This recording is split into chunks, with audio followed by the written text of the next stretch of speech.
এটা কোনো সিনেমার দৃশ্য নয়, এটা কোনো এআই দিয়ে তৈরি করা ভিডিও নয়, এটা গত রাতের বাস্তব দৃশ্য। মধ্যপ্রাচ্যের দেশ ইরানের আকাশে কালো মেঘ ছেয়ে যায়।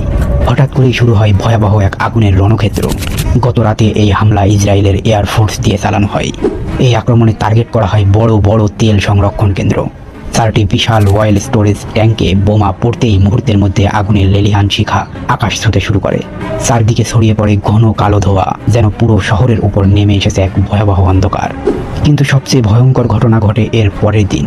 বিস্ফোরণের ফলে অসংখ্য রাসায়নিক পদার্থ আকাশে উঠতে থাকে। চারদিকে ছড়িয়ে পড়ে ঘন কালো ধোঁয়া, যেন পুরো শহরের উপর নেমে এসেছে এক ভয়াবহ অন্ধকার। কিন্তু সবচেয়ে ভয়ঙ্কর ঘটনা ঘটে এর পরের দিন। বিস্ফোরণের ফলে অসংখ্য রাসায়নিক পদার্থ আকাশে উঠতে থাকে। সেগুলো মেঘের সাথে মিশে তৈরি করে বিষাক্ত আবহাওয়া। এরপর শুরু হয় এক অদ্ভুত বৃষ্টি। অনেকে বলছেন এই বৃষ্টি যেন সাধারণ বৃষ্টি নয়, বরং আকাশ থেকে পড়ছে তেল মিশ্রিত বিষাক্ত পানি।